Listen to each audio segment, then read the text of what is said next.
để nó mấy tụi phần cầu đó của ta tại chỗ ca xe nhiều muốn trẻ khác tiểu có mà cho nên muốn cho nên khả đấy ít lẻ nó tới mình cho nên khả xe mình nhắc khác tiểu này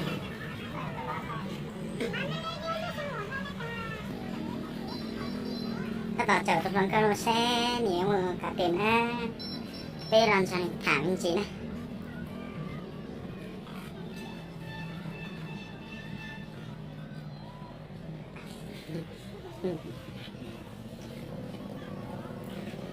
nhau rồi phần đâu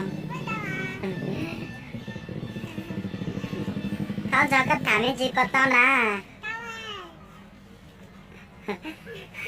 không có nữa đâu mà nếu kia để nó mà các tao làm gì cây giòn nên chốt cây thế nói không có lên thằng nào bắt tao mà tụt luôn nè cho nên đây phải cản cho tới hai lời mình chỉ nè không có lên đó anh đây thằng nào có lúc chế nhất từ nè anh nên lúc giờ một chán à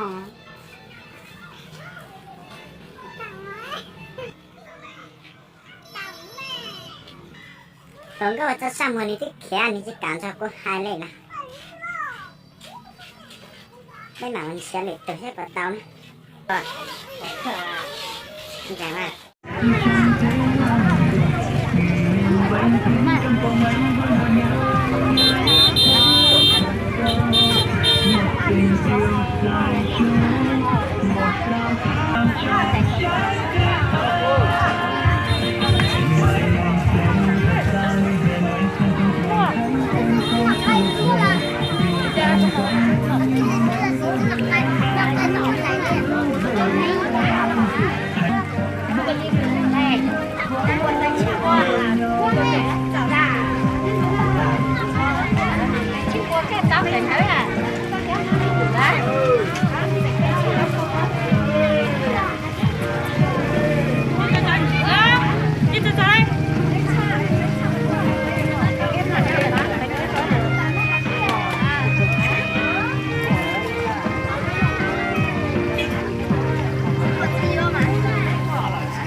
sắp qua bán bây giờ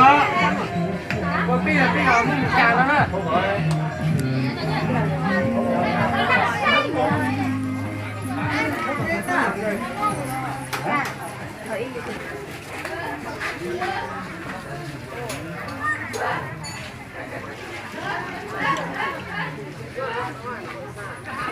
mà cũng là thái rồi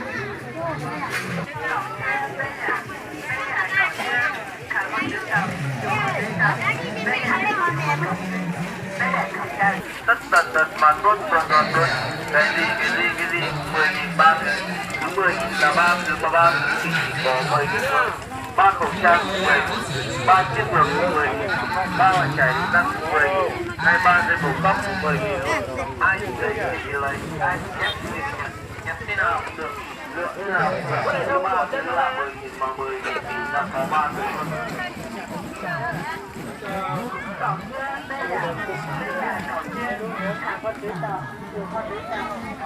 Cái này là ăn ngon rồi.